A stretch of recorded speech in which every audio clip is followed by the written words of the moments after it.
శ్రీ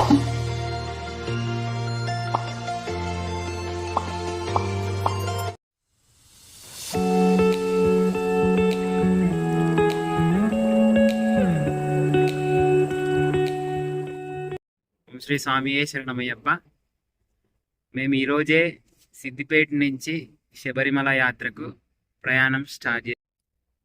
మొత్తం నలుగురం వెళ్తున్నాం. ఒక కన్నస్వామి, అయ్యప్ప స్వామి, ఇంకా ముగ్గురం సివిల్ వెళ్తున్నాం. మా కన్నస్వామి వెంకన్న స్వామి, ఇటు చూడే స్వామి శరణమయ్యప్ప. గోవింద గోవింద. మన సాయి ప్రకాష్ స్వామి మధ్య మధ్యలో చూస్తూ ఉందాం. మనం ఎక్కడెక్కడికి వెళ్తామో ఆ వీడియో చూస్తూ ఉందాం. మేము ఇప్పుడు మదనపల్లిలో ఉన్నాము. శనేశ్వర స్వామి దేవాలయం. 12 అడుగుల శనేశ్వర స్వామి ఉంటాడు ఇక్కడ. భిక్ష కోసమని మేము ఈ స్వామి దగ్గర ఆగినాం. ఇక్కడ శనేశ్వర స్వామి దగ్గర ఇప్పుడే భిక్ష అయిపోయింది. మా వెంకటేష్ స్వామి వారు జెండా కడదామని ప్రయత్నిస్తున్నారు. మన వెహికల్ ఇదే, శబరి వరకు వెళ్ళే వెహికల్ ఇదే.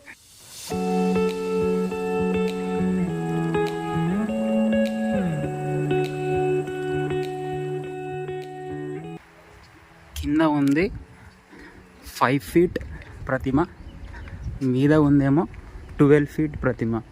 ఇక్కడ కింద స్వామివారికి పూజలు చేస్తారు, ఇక్కడ మీద ఉన్న స్వామివారికి అభిషేకాలు. 9 ఏళ్ళ క్రితం మేము వచ్చినప్పుడు ఇంత డెవలప్మెంట్గా ఏమీ లేకుండే. ఇది స్వామివారు. ఓం శం శనేశ్వరాయ నమః. కాకవాహనం.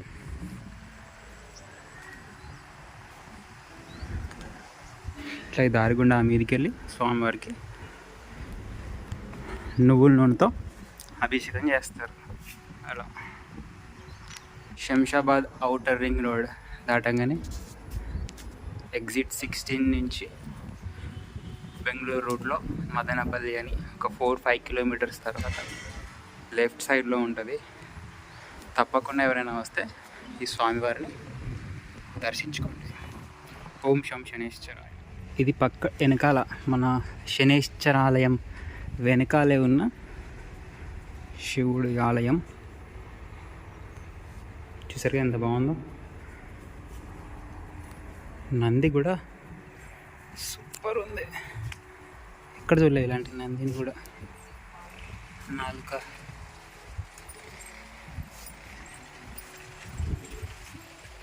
ఇట్లా. ఈ శనేశ్వర ఆలయం వెనకాలనే మన శివాలయం ఉంటుంది.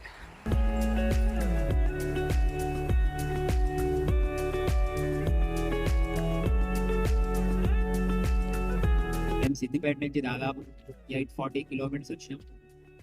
ఇప్పుడే కాఫీ తాగి, వేడి కాఫీ తాగి బెంగళూరు అవుట్స్కట్స్లో ఉన్నాం. అంటే ఇప్పుడే మన తమిళనాడు ఎంటర్ అయ్యాము. అంటే ఇప్పుడు ఇట్స్ 4 o'clock. It's 4 o'clock. మేము అక్కడ శనేశ్వర ఆలయంలో లంచ్ చేసేసి అక్కడ ఎన్ని గంటలకి 3:30కి స్టార్ట్ అయితే 4 అవుతుంది. ముందు ఒక 400 కిలోమీటర్స్ సాయన్న నడిపిండు. నెక్స్ట్ ఒక 400 జోగులాంబ నుంచి నేను నడిపిన. ఇప్పుడే ఒక హాఫ్ అన్ అవర్ అవుతుంది. ఇప్పుడే మళ్ళీ ఫుల్ ట్యాంక్ చేపించేసి మన వెంకన్న స్వామి, వెంకటేశ్వర స్వామి మళ్ళీ డ్రైవింగ్ మోడ్లోకి వచ్చిండు. ఇక ఆగుతలేదు బండి అసలు. కళ్ళు మూసుకున్నాం మేమందరం. బాయ్.